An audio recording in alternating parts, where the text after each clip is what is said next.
Greetings and salutations, my name is JW608, and today I am playing Starmade in single player. Alright, we're going to talk about this whole factory, because I had a request to say, will you look at it and tell us how this thing works? So I said, okay. What am I doing? I'm trying to find my HUD. There we go. Except it's been a while since I've actually put it together, so I had to reverse engineer it to find out what I did. Okay, so basically, you have three factories. An advanced, standard, and basic, and you set them to make hull, standard armor, and advanced armor of a particular color, or gray, whichever, and you press the button, and it turns on the factory, and all the factories before it. And basically what it does, then I added this feature that's a reset, so you can turn everything off at once. So, let's look at the guts here, and see if we can't figure out what's going on. Alright, so I have at the top basic hull. Basic hull. I have a light that tells me whether it's on or off, and the factory itself, you hit the button, it turns on this flip-flop. That's all this button does. This flip-flop controls the factory, so when I turn it on, see the light turns on and the factory's in production. Excuse me. Trying to get allergies here. That's why my voice might sound a little different. Anyway, this flip-flop also turns on these two knots. These knots are used to determine whether or not this is on, for when I hit the next button.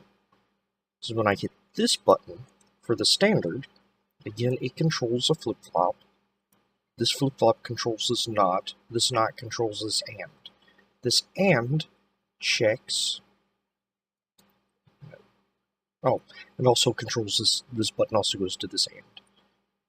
And this and. Alright. Let's see. Yeah, this knot goes to this. Alright, let's just build this again. Because I want to spread it out a bit more. So let's see. Let's do 1, 2, 3. Except we're going to do 1 space, 2 space, 3. Alright, oh, I don't have a light. Let's do a light. Now, none of this is actually necessary. Except I really don't want you to be controlled by anything. Alright. So you have a button. The button controls a flip-flop. This button controls a flip-flop, and that button controls a flip-flop. This flip-flop controls its light. And that's the same for all three. And its factory. Standard and advanced. So I should be able to hit the button. You have to hit it, prime the pump, if you will. There we go. That should turn on that, and turn on that. Very good. Let's turn them off. Alright. Alright, so now I want this flip-flop to go to a knot, and the knot to an and. Except I also want it to go to... How am I going to do this? We're also going to do a second knot. Well, knot control to that. And a second and. The knots control the ands, the flip-flop controls the knots.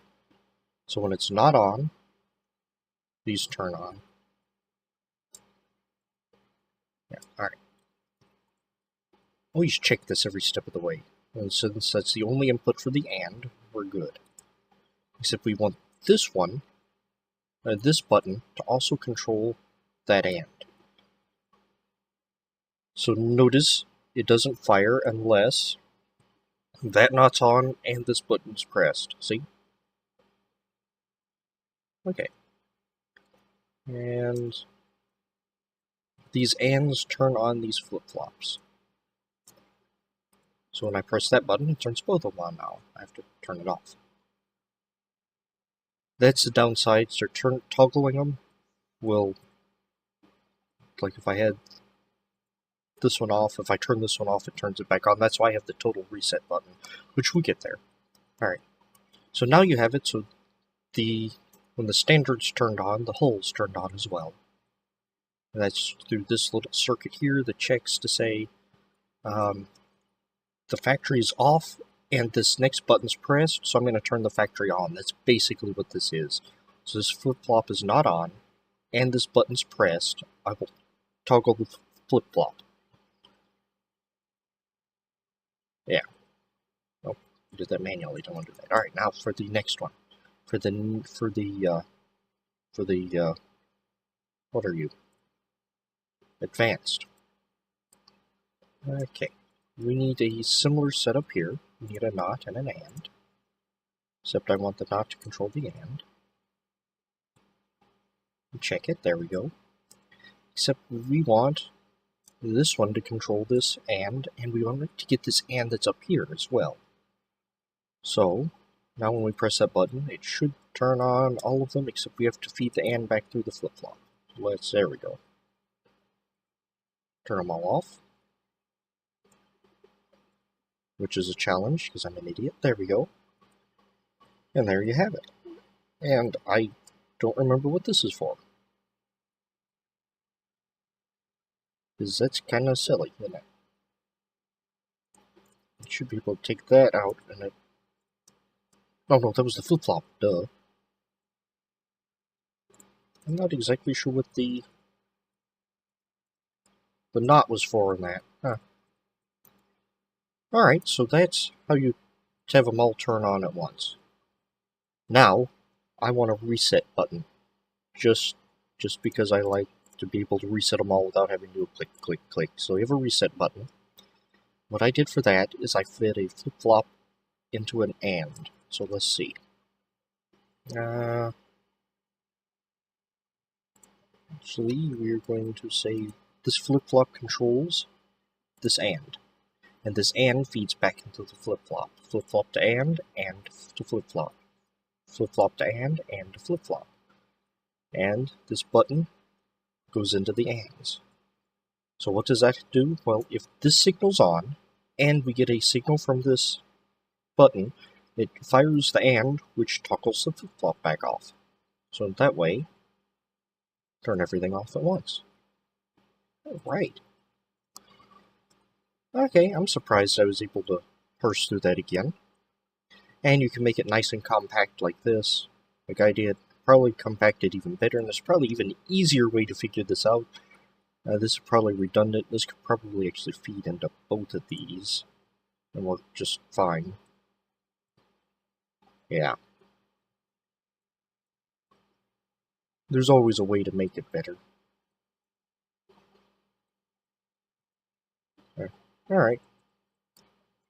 But that's the way I did it. Except I made a fancy exterior here. I put a display block and reset button on the side. So I could save it as a template. And I put lava so it lights up. Well, this is a short one today, but I just wanted to fill that request while that's on my mind and beginning of my recording session here about the factory machine. And there we go. Oh, one thing I did do, that's not why I had the knots. But I had these factories here so when the standard turned on, this one was producing standard hardener.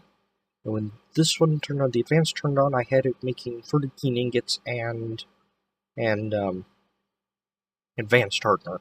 I chose not to do it on an individual level, because I like having the large stockpile, just because. Yeah. Oh, well, I have like this large stockpile because I also do the individual, like I say, oh, I want 10,000 hull, and I go and build it in my 10,000 standard armor, build it in my 10,000 unit factory, and I want to have the 30 keen, and I don't want to have to make it, so that's why I do mine in a silo. But you can wire these up, just attach it to the appropriate flip-flop to turn on the appropriate factories, and you'll have to set all that up yourself.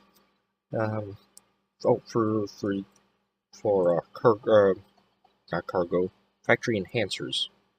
Factory enhancers, what I do is I do a 3 to 2 to 1 ratio. That way, so if all the machines are on, it's producing equal amounts in each one. So I'm always producing hull, even if I have it set at the highest. Alright. Anywho, stop that. I've been JW608, this has been Starmade, and this has been my little hull factory. Yes, I know it can be improved. In fact, we did a few improvements to remove some extraneous things, even today. But I'm not going back into my super factory and changing it, because I'm going to forget by then. Anyway, as I said like 3 times now, I've been JW608, this has been Starmade, and I'll take you cats later.